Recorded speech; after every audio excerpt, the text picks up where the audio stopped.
Welcome back to Of Soul, the place where we bring heartfelt stories to life, stories that touch your emotions, stir your memories, and remind you of the beauty of human connection. If you're new here, make sure to sit back, relax, and let this story take you somewhere meaningful.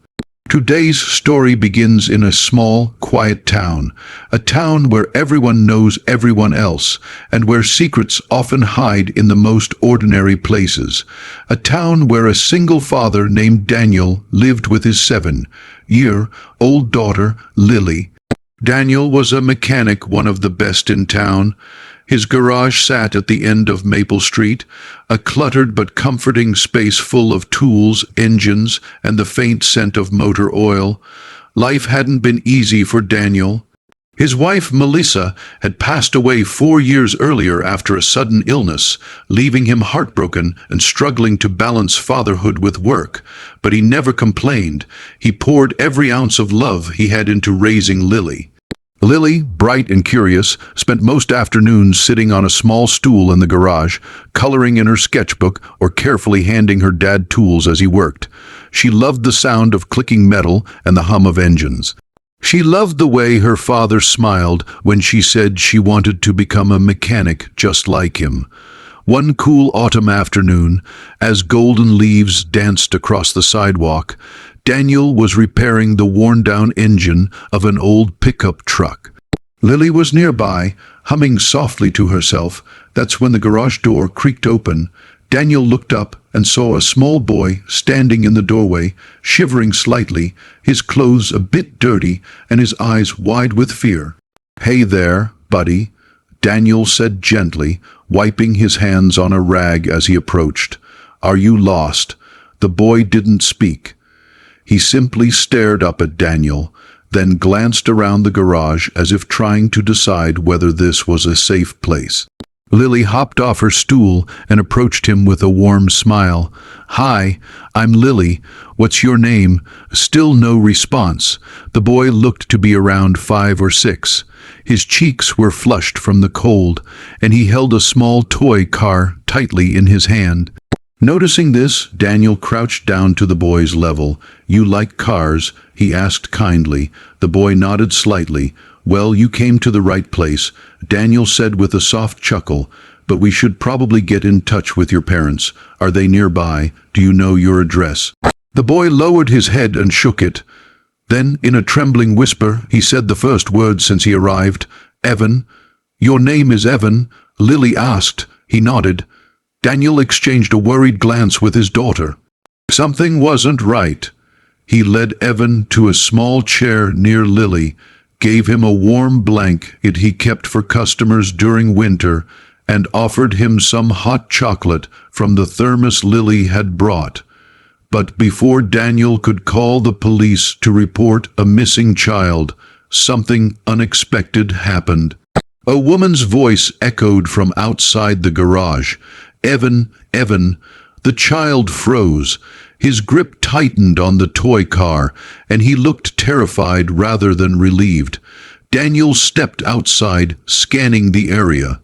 A woman came running toward the garage, her face pale with panic. When she got closer, Daniel felt his breath catch in his throat.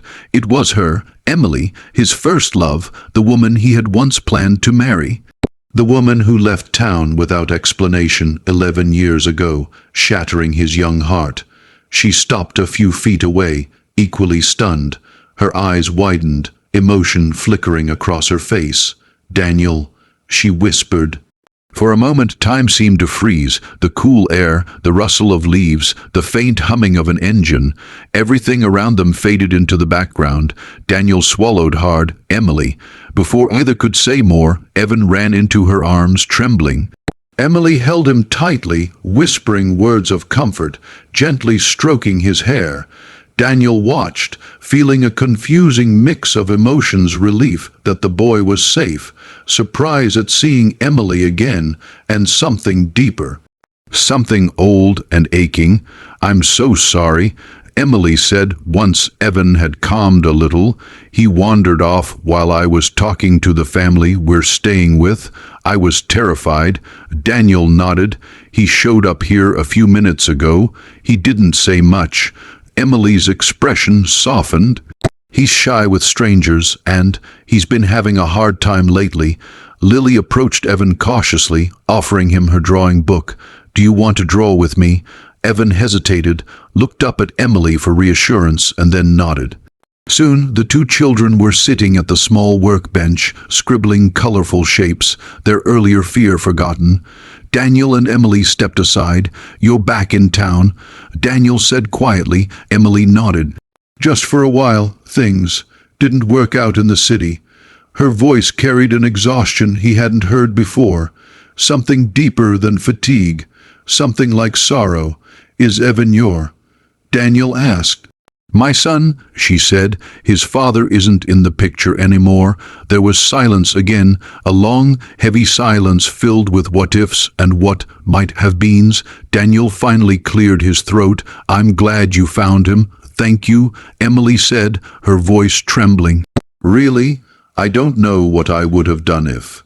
She couldn't finish, but Daniel understood. He looked at her closely. She seemed the same in some ways, her gentle eyes, her soft voice, but life had carved new shapes into her expression. She looked stronger and sadder. Why did you leave? He asked softly. The question he had carried for over a decade slipped out before he could stop it. Emily's eyes filled with tears. It's complicated, and I owe you an explanation, but not here, not like this. Daniel nodded slowly, unsure of what to feel. After a few minutes, Emily gathered Evan and prepared to leave. Lily and Evan exchanged shy waves. Daniel walked them to the door. Thank you again, Emily said quietly, for everything. As she walked away, Daniel couldn't help watching her, the woman who had left him behind, now holding the hand of a child who seemed far too acquainted with fear. He thought that would be the end of it. But it wasn't. The next morning, as Daniel opened the garage, he found Emily standing outside with Evan. She looked nervous, almost apologetic. Hey, she said softly. I know it's a lot to ask, but Evan won't let anyone else look at his favorite toy car. The wheel is broken, and he only trusts you to fix it. Could you help? Daniel blinked in surprise. He looked down at Evan, who was clutching the small toy car from yesterday. The child nodded shyly. Daniel smiled, warmth blooming in his chest. Of course, come on in. That became the first of many visits. Day after day, Emily and Evan stopped by the garage, sometimes for repairs, sometimes just to say hello. Evan grew attached to Lily, and soon the two children were inseparable, playing with wrenches like they were magical swords, drawing pictures of imaginary cars, and laughing in ways that made Daniel's days brighter. Emily stayed in the background at first, watching quietly, but slowly she began talking more, helping Lily pick up fallen crayons, handing Daniel tools while he worked, and even sharing cups of coffee during slow afternoons. One evening, as the sun dipped low and painted the sky in hues of orange and purple, Emily finally opened up. I left because my parents didn't approve of us, she said softly, hugging her arms close to her body. They thought you weren't enough, that I could have a better life elsewhere. Daniel felt the old wound open again. And you believed them? No, she whispered. But I was young and scared, and when I realized I made a mistake, it was already too late. You had started seeing someone else. I didn't want to disrupt your life, so I stayed away. Daniel stared at her, his chest tightening. That someone else was Melissa, he said quietly, and I loved her, but I never stopped wondering why you disappeared without a word. Emily wiped a tear. I'm sorry, truly. I thought I was doing the right thing, but life didn't turn out the way I hoped. She looked toward Evan, who was laughing with Lily in the corner.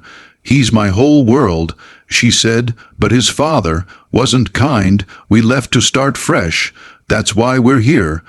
Daniel felt a surge of emotion, sympathy, protectiveness, and something he hadn't felt in years, hope. As the weeks passed, the four of them grew closer. Daniel found himself smiling more. Lily began calling Evan her almost brother. Emily started baking cookies and dropping them off at the garage just because. Daniel repaired Emily's worn-down car and refused to take payment. Emily insisted on paying him in home, cooked meals. It felt like a family, a strange, unexpected patchwork family. One rainy afternoon, Evan suddenly went missing again. Emily panicked, trembling as she searched every corner of the garage. He's been scared of loud thunder ever since his father yelled during storms.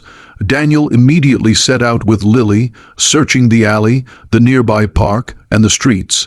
They finally found Evan sitting under a tree, hugging his knees, crying softly. Daniel crouched beside him. "You're safe," he whispered. "We're here." Evan lunged into Daniel's arms, clinging tightly. Emily arrived moments later and fell to her knees, sobbing as she hugged her son. Daniel felt something shift inside him, something that made him realize just how much these two had come to mean to him. That night, after Evan fell asleep in Lily's room during a sleepover, Emily and Daniel sat on the porch. The rain had slowed to a soft drizzle. Emily looked at Daniel with trembling eyes. "You're so good with him," she whispered. Daniel shook his head. "He's a great kid. He just needs love, stability, someone who won't leave." Emily inhaled shakily. I'm trying so hard." Daniel gently placed a hand over hers. "You're doing better than you think." She looked at their hands, then at him, and then, slowly, she leaned forward. Their lips met softly, tentatively, like a question waiting for an answer. When they pulled away, neither spoke for a long moment. "Are you sure?" Daniel finally whispered. Emily nodded.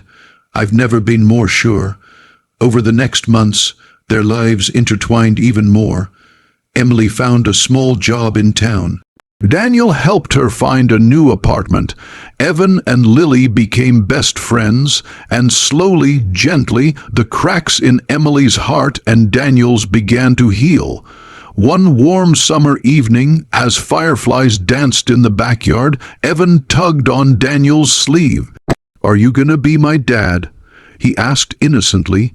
Daniel froze. Emily's eyes widened. Daniel knelt in front of him. "If that's something you want, and if it's something your mom wants, then I'd be honored." Evan smiled, a real, bright, full smile that lit up his entire face. Emily stepped closer, tears slipping down her cheeks. She took Daniel's hand. "It's something I want," she whispered. Daniel pulled both Evan and Emily into his arms, feeling Lily join them moments later. And in that moment, surrounded by the warmth of their embrace, Daniel realized something. Sometimes life takes things away. Sometimes it breaks you. But sometimes, if you're patient, if you open your heart, if you're brave enough to try again, it gives you back more than you ever lost. A family, a first love returned, a second chance at happiness, and everything started with a lost child walking into a mechanic's garage. Thank you for listening to this story today on Of Soul. If you enjoyed this emotional journey, don't forget to like, subscribe, and join us again for more stories that speak to the heart. Until next time, take care of yourselves and each other.